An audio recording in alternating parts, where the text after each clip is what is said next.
Lecturas matutinas por Charles Spurgeon, julio 27. Calidad y extensión de las promesas, preciosas y grandísimas promesas. Segunda de Pedro 1:4. Si deseas conocer por experiencia la preciosidad de las promesas y gozarlas en tu propio corazón, medita mucho en ellas. Hay promesas que son como uvas en el lagar. Si las pisas, saldrá el jugo. La meditación de la santa palabra será a menudo el preludio de su cumplimiento. Mientras estás meditando en ella, vendrá gradualmente la bendición que buscas. Muchos cristianos que han ansiado lo prometido hallaron que la gracia que la promesa les aseguraba estaba descendiendo a sus almas mientras ellos estaban aún considerando la divina palabra, y se alegraron de que siempre hayan sido guiados a poner la promesa cerca del corazón. Pero aparte de meditar en las promesas, procura recibirlas como palabras de Dios.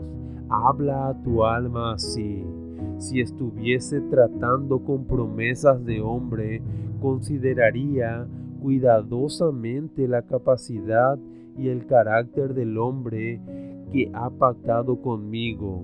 Así tengo que obrar con las promesas de Dios.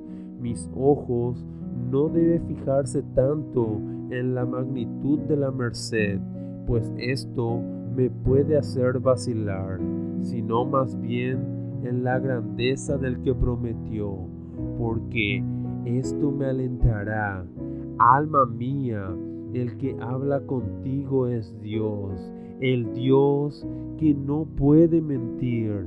Esta palabra suya que ahora estás considerando es tan real como su propia existencia. Él es un Dios inmutable. No ha modificado lo que salió de su boca, ni ha anulado una sola palabra de consolación. Tampoco carece de poder, pues Él es el Dios que hizo los cielos y la tierra. Menos aún le falta sabiduría para determinar el tiempo cuando ha de enviar sus bendiciones, pues Él sabe cuándo es mejor otorgarlas y cuándo es mejor retenerlas. Por lo tanto, teniendo presente que esta es la palabra de un Dios tan verdadero, tan inmutable, tan poderoso y tan sabio, debo creer la promesa. Si meditamos de esta manera en las promesas y consideramos al que las prometió, experimentaremos la bondad de las mismas y obtendremos sus cumplimientos. Que el Señor los bendiga.